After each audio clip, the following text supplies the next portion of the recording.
Welcome to Building the Future. I'm your host, Kevin Horick. You can check out the radio version of the show every Tuesdays and Thursdays at 2 p.m. Eastern on WDJY 99.1 in Atlanta. We also air on a podcasting network in Los Angeles called the 405 Media. There's a TV version of the show that airs on KMVT 15 in Silicon Valley at 8 p.m. Pacific on Tuesday nights. Both versions of the show air in other states. For these show times, plus past episodes, please visit the show's website at buildingthefutureshow.com. The music for the show is done by Electric Mantra. You can check him out at electricmantra.com. I want to invite all of you in the Building the Future community to join me at SUPEX, the Startup Expo in Fort Lauderdale, Florida, this July 26th, where I'll be the MC. SUPEX is one of the largest and best startup conferences in the U.S. and the official gathering of the Building the Future community this summer. SUPEX has cutting-edge content, a cool startup competition, and a half-day forum this year called #WomenForWomen, the largest gathering in the U.S. in 2018 of angel groups, seed funds, and VC funds focused on female founders and female entrepreneurs. For more information, visit www.sup-x.org. I hope to see all my Building the Future friends there. Welcome back to the show. Today we have Rahul Pangam. He's the co-founder and CEO at Simility. Rahul, welcome to the show. Thank you. Glad to be here. Yeah, I'm excited to have you on the show. I think what you guys are doing at Simility is actually really, really interesting and cool. And selfishly, I'm kind of fascinated by the whole space. But maybe before we get into all that fun stuff, let's get to know you a little bit better and start off with where you grew up. Yeah, sure. So I grew up in Mumbai, in India, and I lived there up until I finished my undergraduate in engineering, right?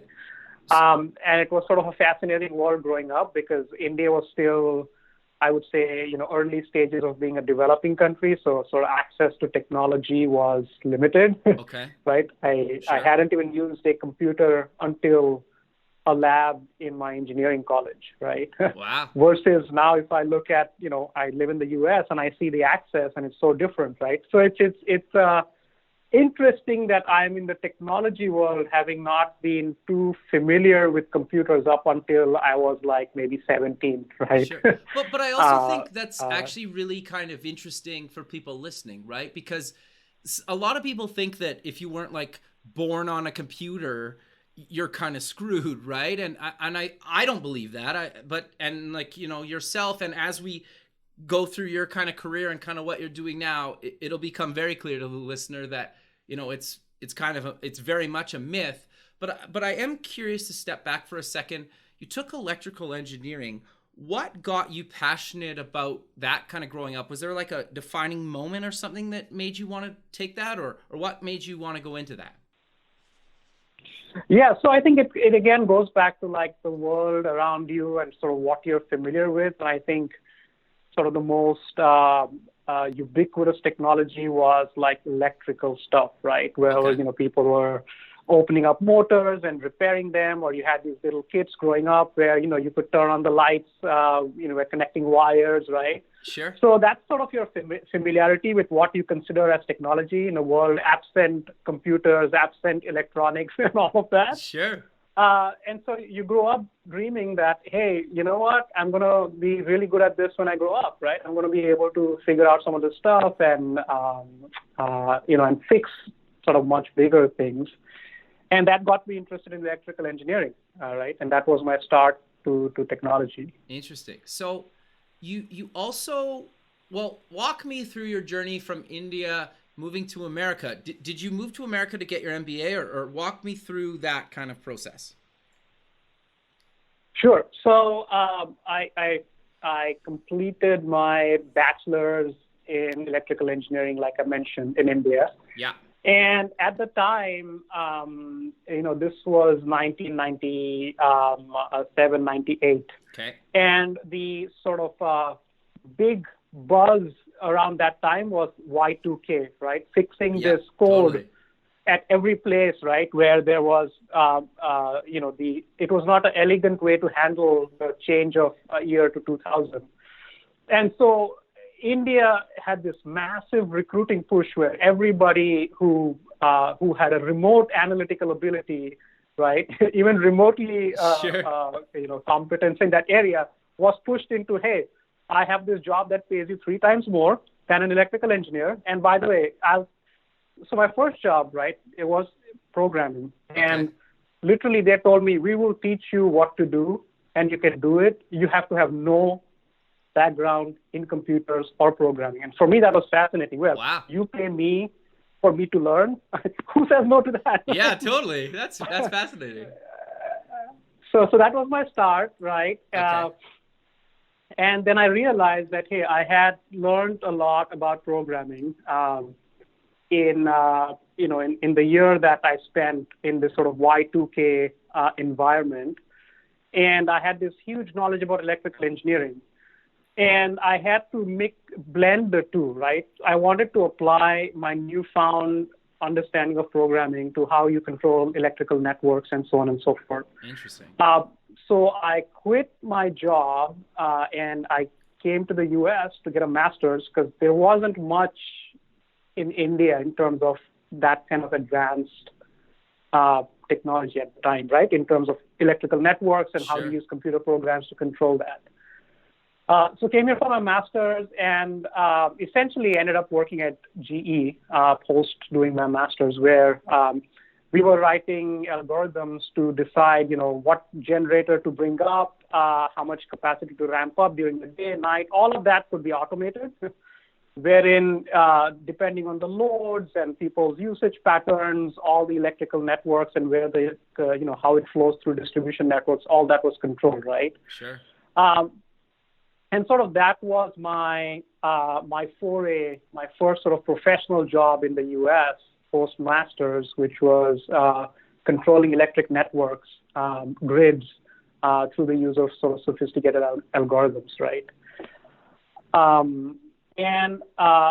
Post that, GE is great in terms of building techno business leaders. Sure. And so as I progressed, I realized that I was starting to manage projects and sort of customer engagements, and that got me interested in the business side of things. Went back, got my MBA from Michigan, and then came to Google, right? And that led me down the journey I'm on today, right? Sure. But sort of that's my pre-Google world, right? That's how I got there. Sure. So you were at Google for a number of years in a bunch of different roles. Walk us through kind of what you kind of did at Google, and then and up until you decided to co-found your own company. Sure. So right after my MBA, I joined Google, and I was managing a group that was responsible for monitoring click fraud, right? Okay. And the easiest way to explain click fraud to folks who are not, who are not familiar with the space is, look, if I write a blog, about, I don't know, bicycles or, cooking, Sure. I can put ads on that blog, and I get money every time somebody clicks on the ad. Sure. So what a lot of savvy people do is they essentially either have bots click on the ad so they can make more money, or they have a bunch of click farms with sort of low-cost labor doing those clicks, right? Sure. And so essentially advertisers are paying for clicks that are not real users, that are manufactured clicks, so to say. And this was a big area of focus for Google, simply because 99% of the revenue came from advertising. Sure. And yep. making sure advertisers trust that money is going in the right place. You need to monitor these clicks and make sure that all the users are real users and not sort of these manufactured clicks, right? Yeah. And so I started managing that team coming out of my business school background. And Google was on a very high growth path at the time, right? This was 2007, 2008. Sure. I was probably one of the first 10,000 employees, and the company has grown much bigger since then. Sure. but a lot was happening, right? And we were building new advertising products, new products for like social engagement, like Google Plus. Gmail was taking off, and each of these product lines had their own sort of challenges and product considerations around how to control fraud, spam, abuse, right? Sure. So on Google Plus, you could have a lot of like fake followers, or you could create fake accounts.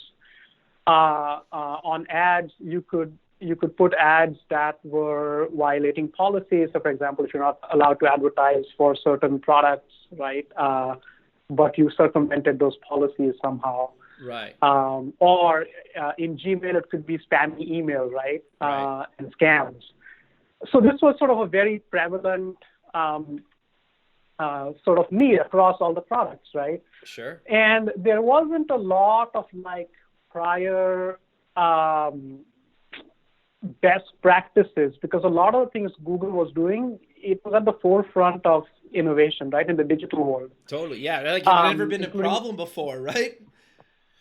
Yeah, or maybe it was very early. Everybody was in the same boat, right? Yeah. It was a problem, but they were the first people to really kind of start to solve it.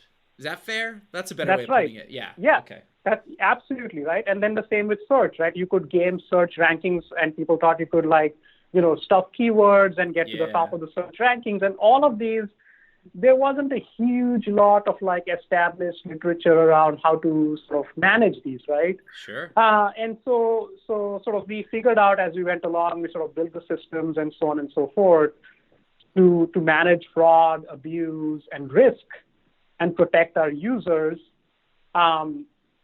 in this sort of new digital world. Because even for our users, this was their first foray into what digital is, right? From a social standpoint, communication standpoint, buying things standpoint, searching for information standpoint, right? Sure. And so it was interesting because we were seeing sort of the evolution of a new way of how people would buy, how they would interact, how they would communicate, and how you could protect them, right? And their payments and their accounts and everything from bad actors. A fascinating journey, right? I did that till 2014, from 2007 to 2014, which amazing ride. Yeah, I can imagine, because like I remember those days when Gmail was catching on, and kind of like I remember that time because I've been in tech a long time too, and it's always kind of fascinating to hear from people like yourself that were there, and you're like, I remember like when that got launched, or like I was playing with that, or so it's always kind of fascinating to hear from people like yourself talk about this. Like it sounds really nerdy, but I love it. So walk me through, how did you come up with the idea for Simility, and why did you decide to leave Google and co-found your own company? Yeah, so part of it, as I mentioned, right, people were getting used to this new world. And they don't fully comprehend, what risk they were opening themselves up to, both businesses and consumers, right? Sure. As they interacted in the digital world. And I felt like, I could count a handful of companies on my fingers, right? So Google, PayPal, and maybe one or two of the top banks that had the armies of people and the infrastructure and the technology to actually manage this risk really, really well. Sure. And the vast majority of businesses had no clue what was even going on. Forget able to manage those risks, right? Fraud, abuse, scams, and so on, right? And so there was this huge need for solutions that help them manage that risk. And they weren't going to build all this internally in-house at a bank or a big tech company or an e-commerce site and so on. They would rely on experts to build this for them and monitor it for them, right? Right. So there was this huge need, right? And so we had learned about attacks and how fraudsters think and how their mind operates, how patterns unfold in these sort of 7 years, just like, because it's a problem where you have an adversary who's constantly learning and adapting. Sure. And so it's all about learning how they think, right? And then you can build systems to sort of take care of the attack. But there's a lot of just learning from experience, right? Yeah. Well, totally. Well, and Google still pays people to find holes and bugs in their own software, and other companies do it too. Like they have these bounties that you could win hundreds of thousands of dollars if you break into this one Google system or whatever, right? So there's coming from being in the trenches fixing this stuff to basically leaving Google to basically do this for other people, because you're basically doing what you did at Google for 7 years for businesses now. Is that a very simple high level version of what you guys are doing now? That is. The only caveat I would add is, the way I see digital, right, disrupting industries, right? The tech industry and media were sort of at the early industries that got disrupted, right? Sure. And that trend followed, right? So the next group of businesses that got disrupted was commerce, right? So buying stuff, whether it's digital goods or physical goods. And the next group that got disrupted is fintech, right? Like so financial services. And the one after that will be insurance, and then sort of, government, and everyone is in some stage of early disruption, but full on disruption. It's moving through these waves, right? And we're we were at the early stages of the first group that got disrupted. Right. And other people are going to see these same issues 3 years from now, 5 years from now, 8 years from now, 12 years from now. Sure. No, totally. And it is up to us to make sure that we can help them understand how to sort of protect themselves, right? Yep. So applying the knowledge in different verticals, right? Rather different than Google, right? So commerce and banking and insurance, but the same understanding of bad actors and how they sort of move and attack, right? Sure. So was there a defining moment that were okay, I need to do this on my own, or you just what made you decide to actually go off and co-found the company?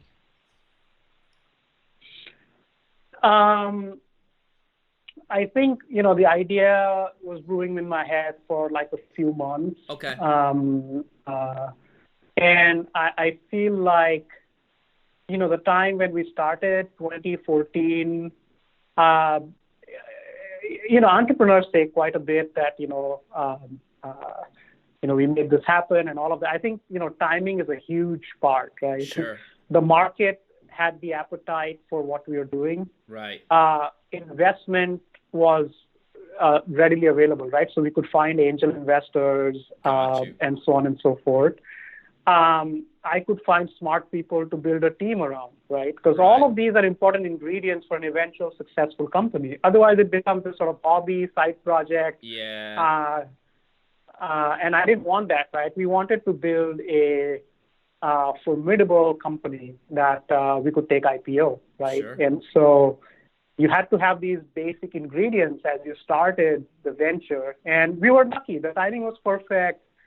We were in the right place, right, in Silicon Valley. Sure. People were excited to fund us and come work with us. And so a lot of that played into sort of just getting because leaving Google for anybody fair.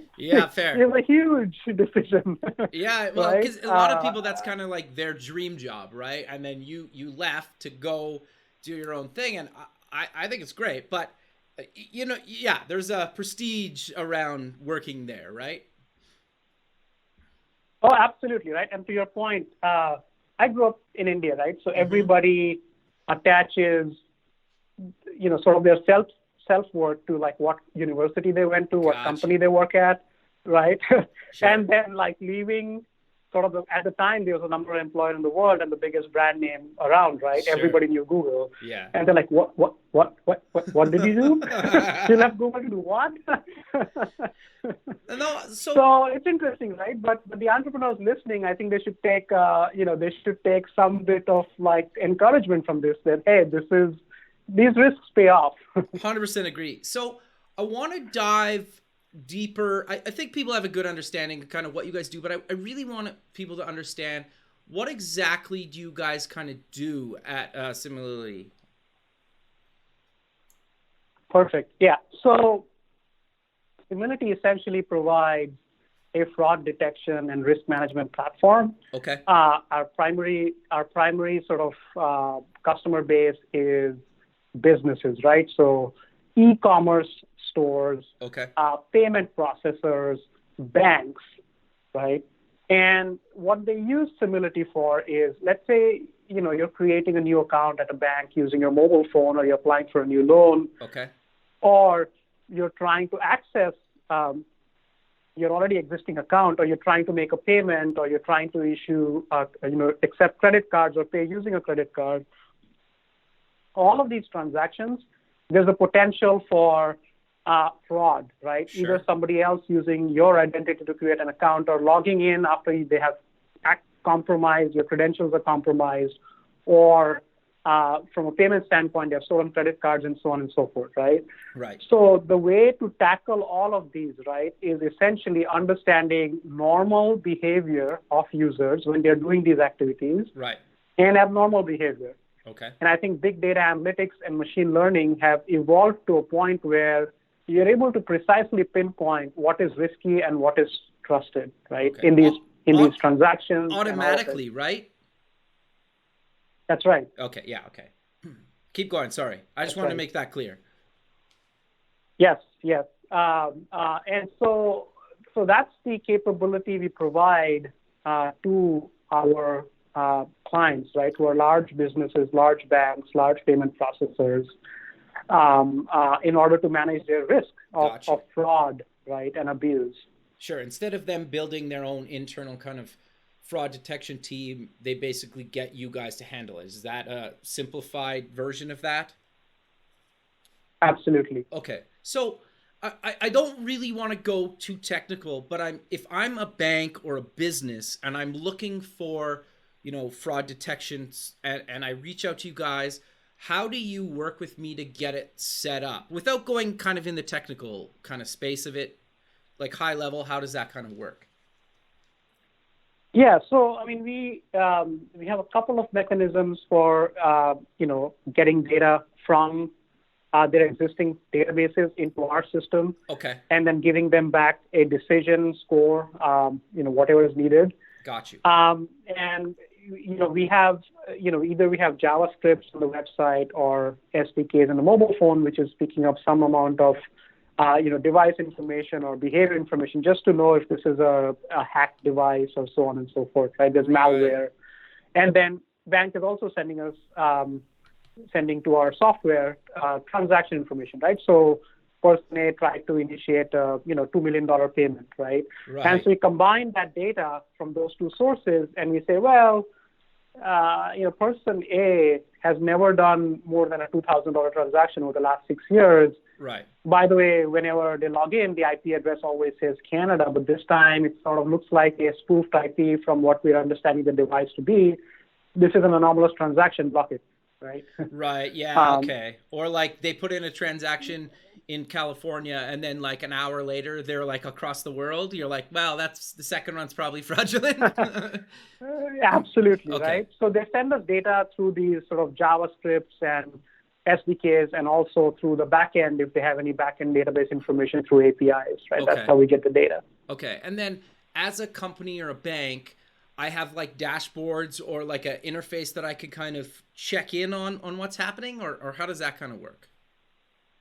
Yeah, so that's another big part, right? Like, either at the time that you're sort of monitoring this or post-fact, you want to understand the sort of broader behavior, right? What is normal? What is anomalous?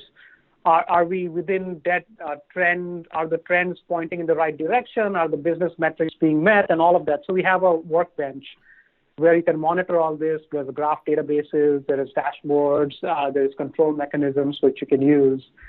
But essentially giving them a way, because there's so much data and it is so overwhelming. I think the challenge is to like distill it down to a humanly understandable manifestation, which is what we have tools for as well. And they're super effective because, understanding a fraud attack, if you can't visually see the patterns like time sequences and graph networks and all of that, you probably will just miss it, right? If I just dumped the data in a spreadsheet and gave it to you, you wouldn't understand what to look for. Totally. So it's a huge part of what we do for them is showing them visually what happened or what is unfolding and giving them an idea as to what's going on and suggesting what they should do. Okay, interesting. That's actually really fascinating. Thank you. So, and then I'm assuming you guys provide some sort of analytics as well, which is even a little bit more high level. Yes, we do. So underlying this entire system is like, big data analytics, a sort of risk engine, decision engine, which are mining the data and sort of providing insights, right? Which get used by the user. So we are providing the analytics, very, very relevant to the use cases that the customer is interested in. Sure. I don't really want to go too technical in this because it's a total black hole, but how do you guys handle kind of your own security at kind of, without getting into the craziness of the black hole technical stuff of that? Because obviously you guys need to be super secure in your own self, right? Yep. So this is one part where, I have, I tend to think that third parties are better at sort of securing or validating that you are secure versus me self-certifying. Right. And so we work with auditors so that there are 2 or 3 standards, right, which are very, very big in my world: FIs, right, payments, PCI DSS, SOC 2, GDPR, which essentially these standards say, what are your hiring practices? How is the data accessed from your company? Where is it stored? Is it encrypted?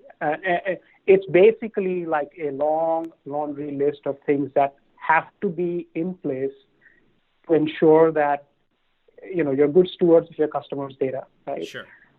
And we basically open ourselves up to an audit from a certified auditor who comes in, and every 6 months, depending on the type of audit, 3 months, 6 months, they come in and audit us for all these practices, right? Interesting. Because again, in my world, because you're dealing with financial services, and a lot of our clients host this inside their network. Sure. So they have their own security practices, but just because of the nature of our clientele, we have to be like top of our game in terms of meeting all these criteria. And we almost always say, you can have a third party come in and check us. Don't take our word, right? And that's what we sort of follow.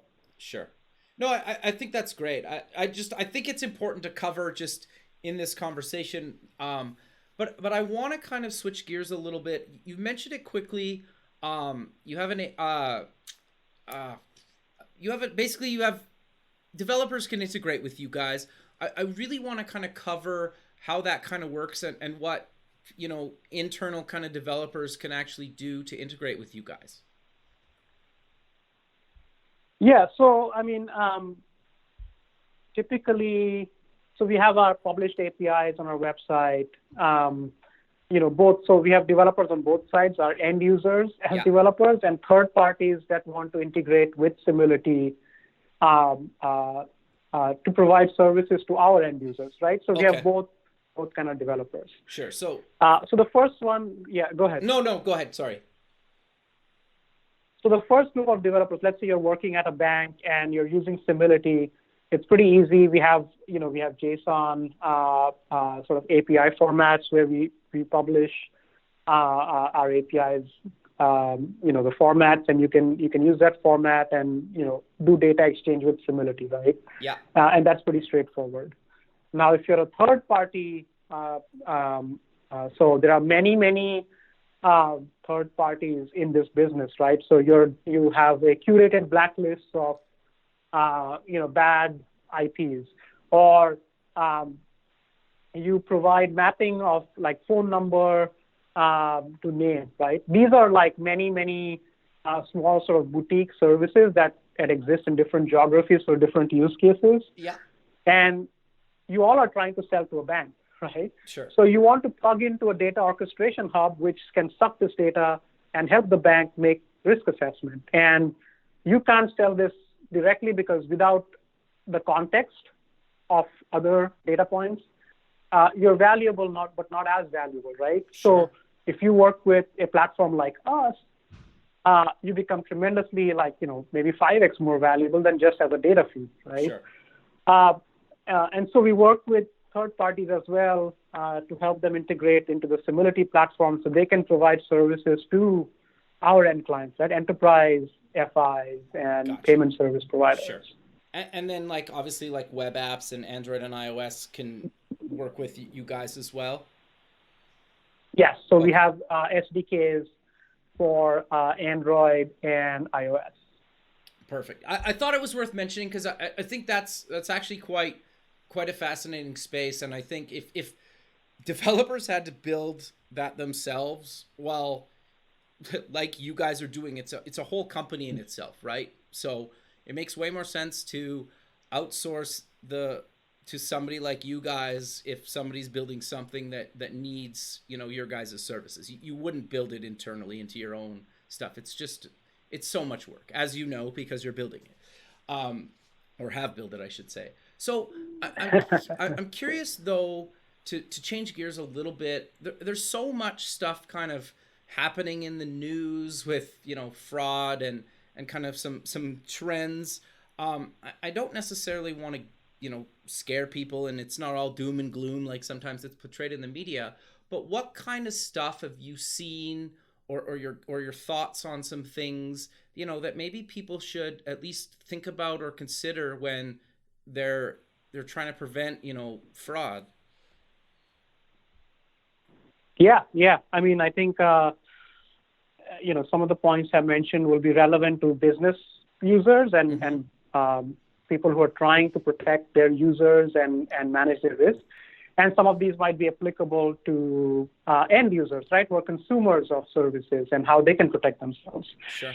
But I can mention 3 or 4 or 5 just points Perfect. that good to think about, right? Sure. Again, I'm not going to try and scare people because there's opportunity and there is risk, right? And so I'm gonna paint that picture like sort of a nice mixed balance, right? Yeah, that's perfect. Yeah. So I mean, let's think about even if I look at my way of operating right today in the world, right? About 3 years back, if I wanted to deposit a check in the U.S., I would actually go to an ATM, go to a bank, and deposit it. Today, I scan it on my mobile phone. Right? Totally. Yep. So I feel like I consider us to be living in this sort of mobile-first era. Yep. And that has done a lot of different things, right? Like you get instant access, low friction to applying for a loan or scanning a check or creating a new account, paying for something, what have you, right? So that is one where in a developed world you've moved from sort of offline, online, and mobile first primarily, right? You're not even saying that's one of my channels. That is my mode of operation, unless you force me into a different mode. Right. And then there is this whole concept around inclusion, right? Financial inclusion. Like there is a whole subsection of society that was excluded from traditional financial systems, right? Because of, in developed countries, maybe because of credit scores being not that high, or in developing countries because they simply didn't have access to the traditional banking systems. Right. And they now all have a mobile phone. So, right, there's a whole new group of users who have no history from a credit standpoint, from a risk standpoint, right? And they're using mobile phones. And as a financial institution, as a business, you want to sell to these users because that's a tremendous explosion in the way you can sell and engage and grow your business and so on and so forth, right? So that's Sure. the opportunity, which is mobile first, changes the game in a lot of different ways, especially with the sort of fintech revolution, right? Sure. Now put that against the risks, right? So you have, we read in the news about, the Facebook and Cambridge Analytica, right? Like developers have access to this data feed. So essentially, they know a lot about me. They know a lot about you. which can answer most questions pretty well, right? So, where did you live in 2008? Okay, I have an answer for that, because these are the questions that get asked when you sometimes apply for a loan or a bank account, right? Yep. Then you have the breaches, right? So I'm looking at Saks and Fifth Avenue, MyFitnessPal. Yep. So now your credit card numbers are out there. And then you look at sort of the Equifax breach. So your sort of identity is out there, right? Yep. I think all of us should assume that some part of information about us is out there that other people have access to. Just in your mind, be ready for that. Don't think like, oh, I'm not the guy who will get impacted by that, right? Just right. Being prepared is better than being ignorant. Yeah, no, fair. So I would say that's the second trend, right? All this online access and this high volume data being available on the black market just means you have to be prepared that these credentials, these identities, these credit card numbers are out there and somebody has it, and be prepared for that, right? And so what we're doing is we're helping as people transact online, right? Whether they go to a bank, whether they pay for something, whether they create a new account, we are helping ensure that when those transactions happen, we are able to identify the risky ones from the trusted ones. Okay. Because I know that digital is going to be the mode of operation. There's a scale, there's an anonymity with digital that isn't there in the physical world.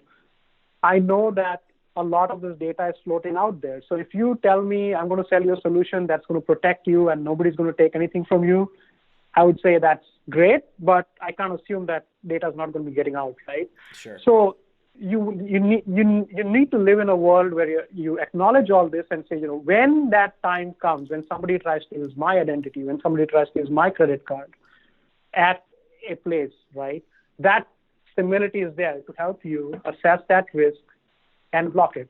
Sure. Right? So what I'm saying is, assuming all of what's happening today is true, we are here as sort of the safety net, right? Because at the end, everything is means towards an end, right? All this data is being stolen so somebody can abuse it for some other reason. And we have to make sure that we have sort of covered all the bases in helping businesses understand when these kind of attacks happen, right? When these identities, when these cards get used, how to make sure you can recognize that and protect your consumers against that. Yeah. No, that's interesting. I think I think a good example, or well, tell me if it's a good example. Like something happened to me a couple years ago. My credit card somewhere, I don't know, got online and somebody bought $1,500 worth of, they were like phones, but they were like desk phones. And they had the huge numbers. They were kind of meant for like old people that have trouble kind of pushing buttons or to see. And the transaction went through because I work in tech. I order phones, not all the time, but I kind of run the latest phones. And so that one went through. But the same person tried to order something online from like a sporting goods store. And I can't remember the last time I was in a sporting goods store, never mind bought anything. So they flagged that, and that's how they caught the original kind of $1,500 phone transaction. But like, that's basically a simple example of kind of what you just talked about, right? Where based on my habits, you're like, well, Kevin could have bought a $1,500 or a bunch of stuff at this online kind of phone store because he works in tech and he's bought phones before, but he hasn't been to a sporting goods store in, basically the history that he's owned this credit card. That's probably fraud, right? Is that a really simple version of kind of what you just talked about? Absolutely. I mean, that is spot on, right? That's, you have a normal behavior pattern Sure. in what you buy, where you buy from, how you buy, what time of the day you buy. Yeah, sure. And, as long as the things fall within that norm, you can reasonably trust the transaction. But once they start moving away from that norm, then you should question that, right? And this is exactly what I'm talking about. Sure. You mentioned kind of some other examples. Do you want to keep going with those? Because I think these are great.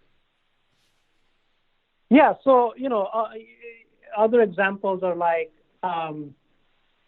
somebody, getting a hold of a synthetic identity Okay. and applying for a loan, and using a doctor driver's license to scan, being able to answer these. So I got some information about a profile from Facebook. I have access to their stolen identity. I bought it on the black market. And I can't walk into a bank and create an account because you can compare my face and the license and say, oh, this is not the guy, right? Right. But I can apply online, Right. and I have all the credentials, right? I have a fake, I have a doctor driver's license image. I have the credentials. I can answer any question you ask me based on social footprint information and this and that and all of that available online. And so I can apply for a loan as somebody else. I can create a fake account. And this is very prevalent now because, you're allowed to create online accounts without physically showing any kind of proof, right? And it's a very different world online, right? Sure. The example I mentioned about check scanning, right? People might doctor the image of the check and, instead of 10,000, make it like, 50,000. Sure. Or they might deposit the same check once through the mobile app and then second time in the bank. And sometimes banks are trying to keep customers happy. So they process the check immediately, even though they haven't quite confirmed that this check the payment will be made from the other bank, right? Right. So all of these things are like situations which are so different because of the online mobile access and anonymity. Sure. And I can go on and on. There's like a long laundry list of these things. No, sure. I'm curious though. Is there any advice that you would give people to maybe not say like you shouldn't post that, but that they should at least maybe take a second to, think about if they want that information online? Because I think a lot of people don't even know that posting a photo or of this or that or this data can be used against them. But is there something that you'd maybe recommend that, maybe could be used down the road that maybe people don't think about, or at least if they're going to post, they should at least know the risks of posting? Yeah, so I think one thing to sort of just take a step back and think is be mindful about what you're giving to get something, because there's no free apps.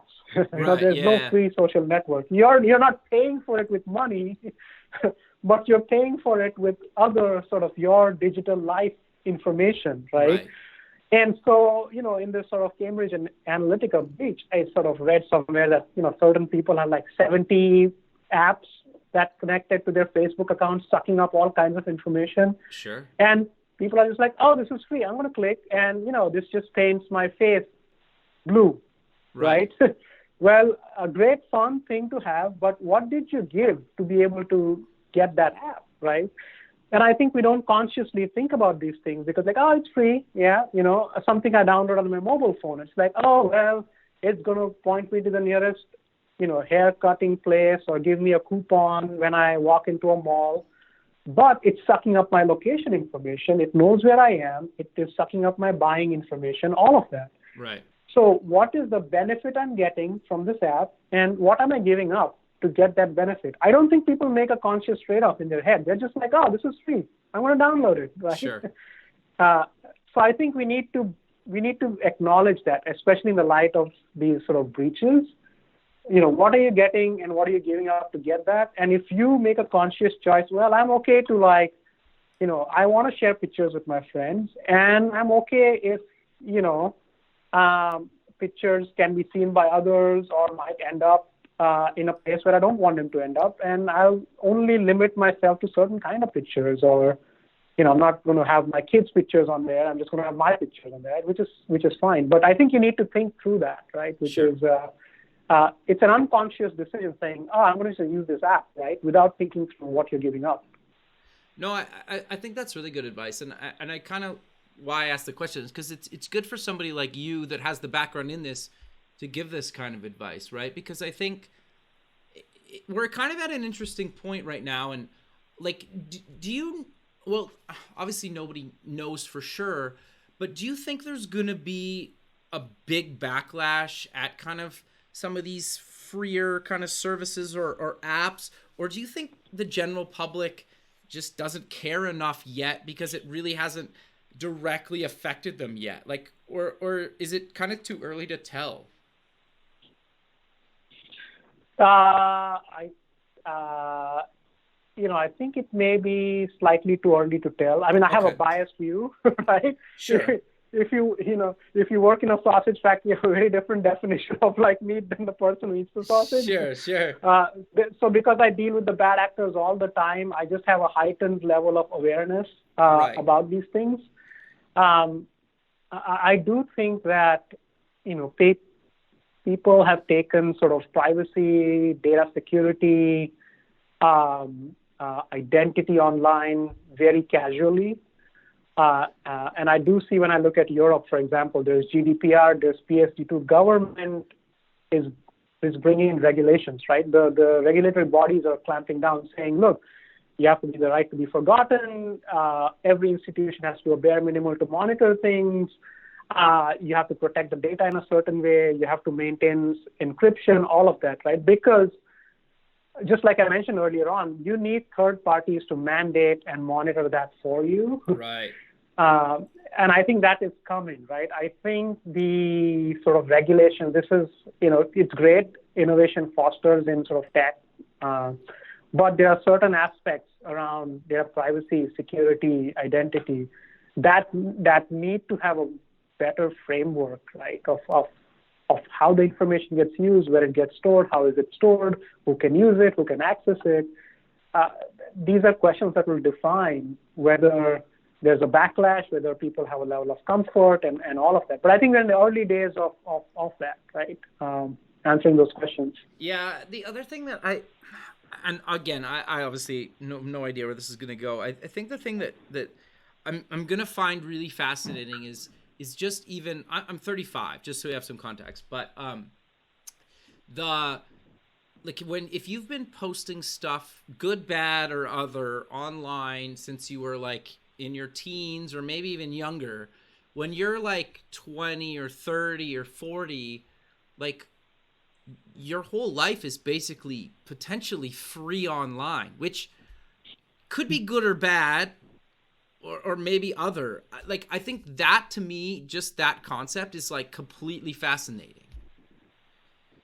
Yeah, that's that is so true. I mean, I don't think of it this way, right? Like I said, right, until, I don't know, I'm 42, right? So until age 30, I really didn't have a massive footprint online, right? Sure. Social footprint or financial footprint or what have you, right? Yeah.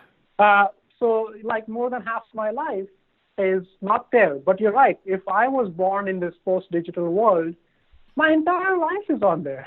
Like from my parents posting my baby pictures all the way up to me posting voluntarily stuff online and others involuntarily posting my stuff online. Sure. So how do you live in that world? Because you could potentially know anything and everything about anybody, right? Sure. which is so true. Well, and then you don't even know necessarily what other people have posted about you online, right? Like, it's interesting just how that kind of sorts itself out going forward. And again, like, I don't really want to scare people. I just want to get people kind of thinking about this stuff when they're posting their kids' photos online or stuff like that. Like, I'm not saying that there will ever be consequences, but it's something to, maybe rethink about. Absolutely, right? Just be aware, be mindful, make those trade-offs. Don't just be automatic and casual about, using stuff, sharing stuff. Like I said, there's a huge opportunity in terms of financial inclusion, social. I'm communicating with people I've never been in touch with for 20 years, right? Because of social networks. Sure. Right.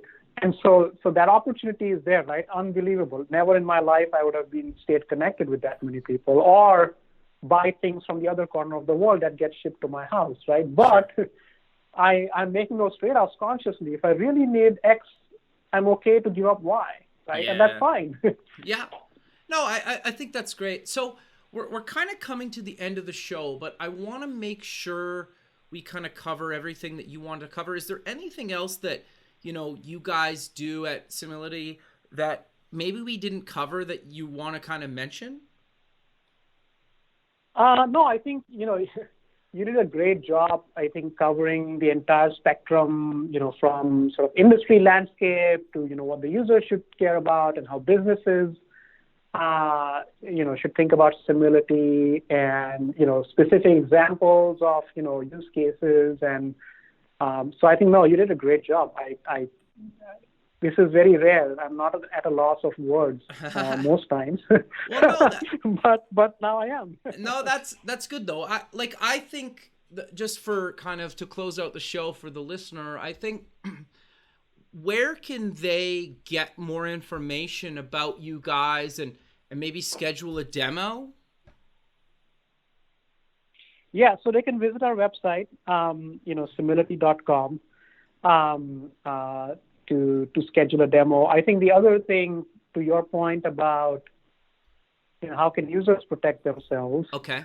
How can businesses get smarter about protecting their users, right? Sure. So banks, payment providers, e-commerce stores, media companies. We have a lot of webinars, white papers, solution studies, case studies, which are freely available on our website. You don't have to use Simility, but just like consumers need to educate themselves and know the trade-offs of what am I doing online and what's the cost, businesses need to know the trade-off. Okay, I'm launching this new product. It's going to give access to so many people, to so much data. What do I need to do to make sure I'm doing enough to protect my users, right?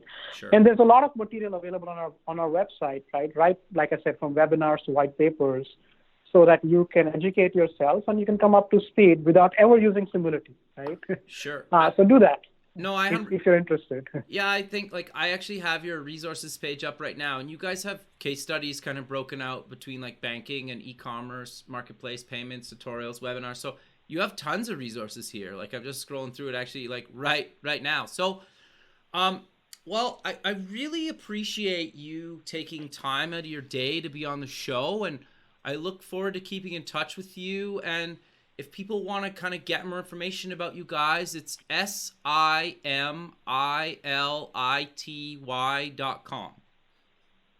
That's right. Perfect. Simility. Well, thanks again for doing this, and have a good rest of your day, and we'll talk soon. Thanks, Kevin. You have a good day too. Thank you. Bye. Bye. Thanks for listening. Please visit the show's website at buildingthefutureshow.com. Also check us out on Facebook at Building the Future Show and follow us on Twitter at Building Show.